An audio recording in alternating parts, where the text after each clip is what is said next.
باللہ من الشیطان الرجیم بسم اللہ الرحمن الرحیم وبہ نستعین وهو خیر ناصر ومعین وصلی اللہ علی سیدنا محمد وآلہ الطیبین الطاہرین المعصومین واللعن الدائم علی اعدائهم اجمعین اما بعد. ہماری گزشتہ گفتگو طہارت کے پہلے پارٹ میں تھی جو کہ فصل نمبر 2. یہ پوچھا گیا کہ لفظ غرباقے کا کیا مطلب ہے اور اس کا کیا معنی ہے. تو اس کا مطلب اور اس لفظ کے معنی یہ ہیں. غرباقے اسی مینڈک کو ہی کہتے ہیں ہماری زبان میں. انگلش میں اس کو فراگ FROG کہا جاتا ہے, جو فزکس میں اور میڈیکل وغیرہ میں آپریشن وغیرہ کر کے اس کے بارے میں معلومات کی جاتی ہے کہ انسان کا نظام اندرونی کس طرح ہے, کیا ہے وغیرہ. مختلف اہداف کے پیش نظر آپریشن کیا جاتا ہے اس کو. تو غرباقے کا مطلب وہی مینڈک ہی ہے جس کے بارے میں. تیسری فصل جو ہماری وہ طہارت کے بارے میں ہے. در واقع یہ تیسری فصل طہارت کا دوسرا پارٹ ہے, جس طرح پہلے اشارہ کیا گیا.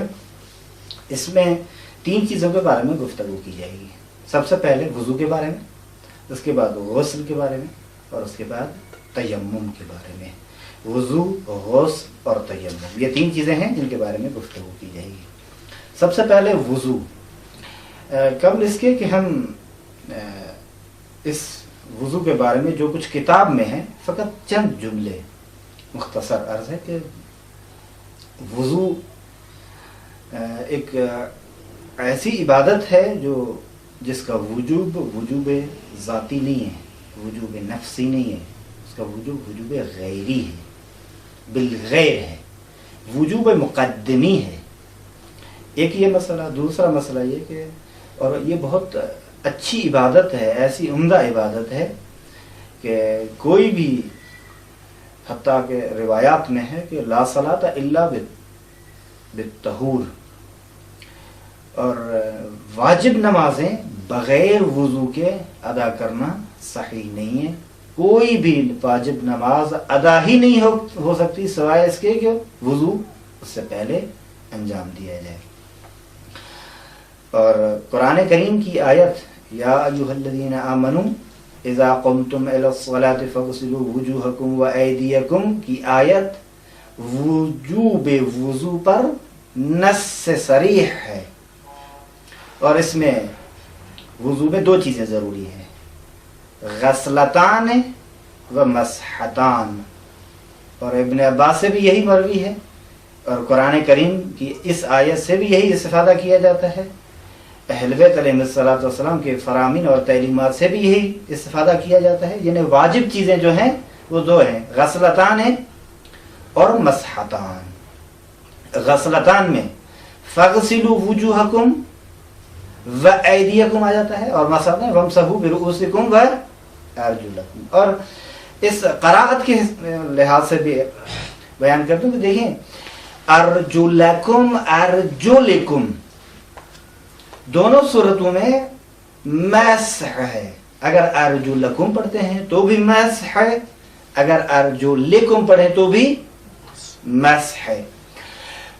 ایک مرتبہ ارجلکم پڑھتے ہیں تو محل پر عطف ہو جائے گا, ٹھیک ہے. اگر ارجلکم پڑھتے ہیں تو لفظ پر عطف ہے. وامسحوا برؤوسکم وارجلکم, تو اس لفظ ارجل وامسحوا برؤوسکم وارجلکم, یہ لفظ ارجل عطف ہے اسی رأس پر, رؤوس پر. لفظاً وہ بھی باقی وجہ سے مجرور ہے, یہ بھی عطف ہے اس پر. اور اگر حقیقت میں دیکھیں چونکہ مفعول بہ ہے امسحوا کے لیے, وامسحوا فعل امر ہے, فاعل اس کے ساتھ ہے, اس کا مفعول چاہیے. تو پس ارجلکم کی قراءت بھی یہی بتا رہی ہے کہ مسح کرنا ہے. اور ابن عباس کی روایت بھی میں نے بتائی کہ ابن عباس سے بھی یہی مروی ہے. اہل بیت علیہ الصلوۃ والسلام بھی یہی فرماتے ہیں, قرآن کی نص بھی یہی کہہ رہی ہے.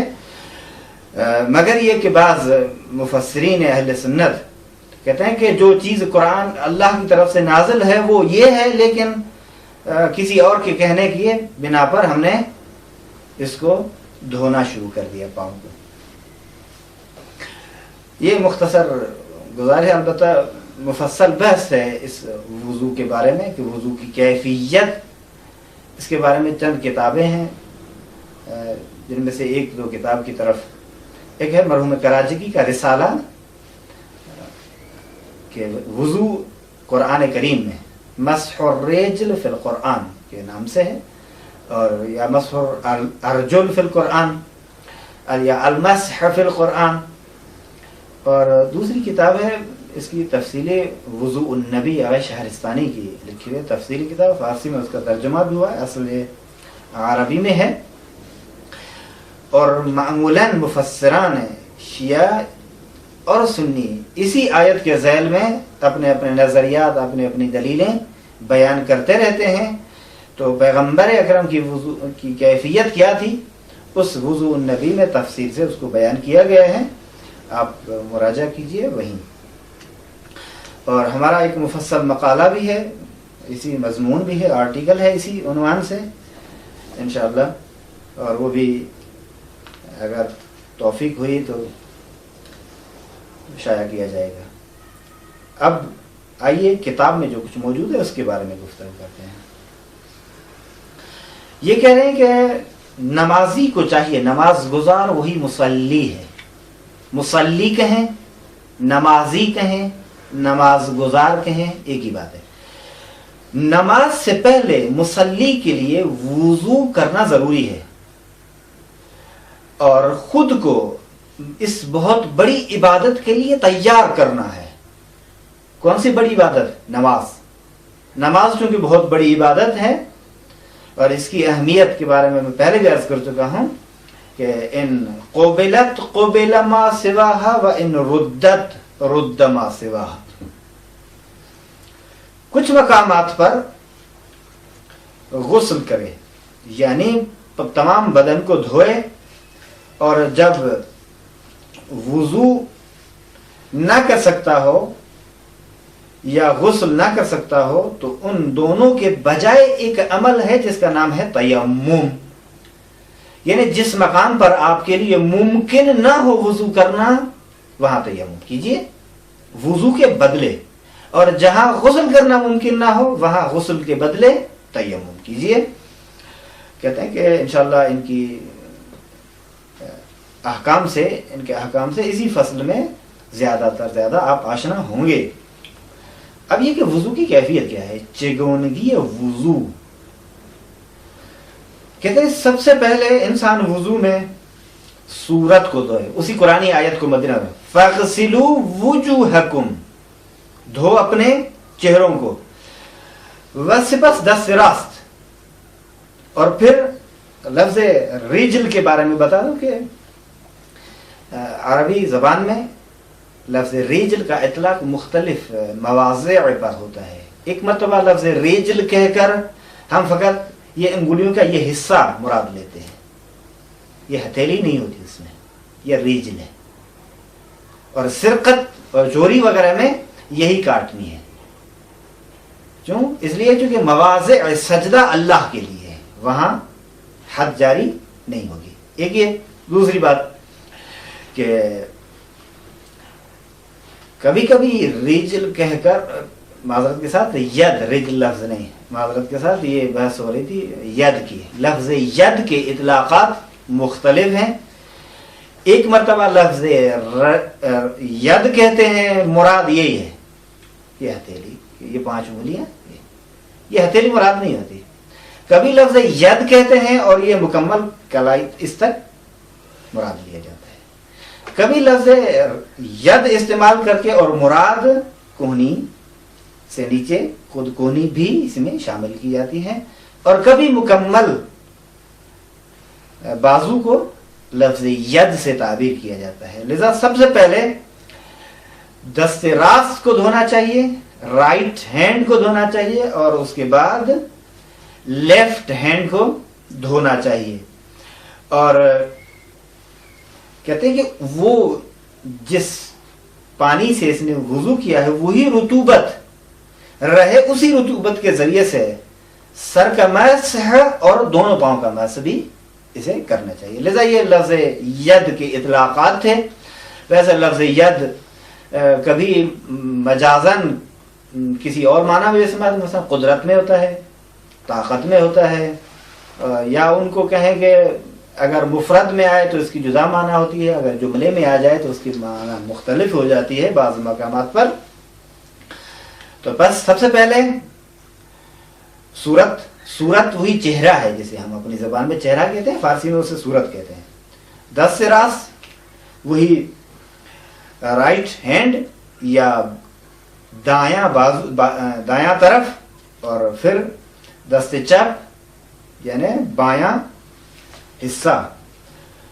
بعد از شستن ان اعضاء کو دھونے کے بعد وہی رطوبت جس کے ذریعے سے آپ وضو کر رہے تھے اور وہ ہاتھ کی اس ہتھیلی پہ موجود ہے، اسی کے ذریعے سے سر کا مسح کریں، یعنی اپنا ہاتھ اس پر پھیریں، اور پھر رائٹ پاؤں اور اس کے آخر میں لیفٹ پاؤں کا پہلے یعنی دائیں طرف کا پاؤں مسح کیا جائے، پھر بائیں طرف کے پاؤں پر مسح کیا جائے. کہتے ہیں کہ اب آئیے ایک نمودار ہم بیان کرتے ہیں اسی نقشے سے. آپ سمجھیے کہ جو چیزیں وضو میں ہیں وہ دو چیزیں ہیں. کارہائے وضو، ٹھیک ہے، اس کو انہوں نے دو حصوں میں بیان کیا ہے. کارہائے وضو دھونا ہے اور مسح کرنا، اور یہی مطلب میں نے عرض کیا تھا مسحتان و غسلتان. سب سے پہلے غسلتان ہے اور اس کے بعد مسحتان. غسلتان میں کون کون سی چیزیں ہیں؟ کہتے ہیں کہ سب سے پہلے صورت کا دھونا. ویسے حقیقت میں دو بن جاتی ہیں، لیکن آپ دونوں اس طرف کو جدا جدا حساب کریں. وَإِلَّا جب صورت اور چہرہ، اس کے علاوہ باقی ہاتھ، دو ہیں غسلتان میں. ان کس کتاب کے مطابق تین ہے. ایک چہرہ ہے، ویج جسے کہتے ہیں، دوسرے نمبر پر رائٹ ہینڈ ہے، تیسرے نمبر پر لیفٹ ہینڈ ہے. اور پھر اسی کو اگر آپ دقت سے دیکھیں تو اوپر لکھا ہے کہاں سے کہاں تک صورت اور چہرے کو دھونا چاہیے. کہتے ہیں کہ جہاں سے سر کے بال اگے ہیں. اچھا یہ کہاں سے؟ کہتے ہیں کہ یہاں سے لے کر یہاں تک، یہ طول میں. اب کتنا اس طرف اس طرف؟ کہتے ہیں کہ اس انگوٹھے اور اس انگلی کے درمیان میں جو حصہ آ جاتا ہے وہی دھونا چاہیے. لذا کہتے ہیں کہ پہنا کے حساب سے، عرض کے حساب سے آپ فاصلہ جو ہے وہ شست اس انگوٹھے کو کہتے ہیں، اور انگشت میانہ کے برصورت قرار گیرد عرض ہے. بس عرض میں یہ چیزیں ہوں گی. طول میں اوپر سے جہاں سے بال اگتے ہیں معمولاً سر کے، وہاں سے لے کر چوڑی تک، اور پہنا میں عرض میں یہ چیزیں کہ جس کے درمیان میں یہ اور ہاتھ کی انگوٹھا اور یہ انگلی درمیان میں آ جائے، بیچ والی درمیان انگلی. اچھا دست سے راس اور دست سے چپ کہاں سے کہاں تک؟ قرآن کیا کہہ رہا ہے؟ قرآن کہہ رہا ہے فَغْسِلُوا وُجُوهَكُمْ وَأَيْدِيَكُمْ إِلَى الْمَرَافِقِ. مرافق مرفق کی جمع ہے، ٹھیک ہے. مرفق کسے کہتے ہیں؟ مرفق اس آرنج کو کہتے ہیں جسے ہم اپنی زبان میں کوہنی کہتے ہیں. یہاں الا کس کے معنی میں ہے؟ مع کے معنی میں. ابتدائی علم نحو کی کتابوں میں آپ اس کو پڑھ چکے ہیں. جرجانی نے بھی عوامل فی النحو میں اس کو واضح لکھا ہے کہ الا مع کی معنی میں ہے. بس یہ بھی شامل ہے، نہ یہ کہ یہاں تک ایسے نہیں، یہاں تک نہیں ہے. الا بمعنی یہ اصلی نہیں ہے، الا مع کی معنی میں ہے، یعنی مجازن استعمال ہو رہی ہے. تو بس یہ بھی شامل ہے. اب بدلیل عقل اور بدلیل حکم اہل بیت علیہ الصلوۃ والسلام یہاں سے ہم شروع کریں گے یہاں تک. از آرنج تا نوک انگشتان. آرنج یہی بتا دیا، یہ کونی سے لے کر یہ نوک انگشتان ہے. اچھا مس کہاں سے؟ کہتے ہیں کہ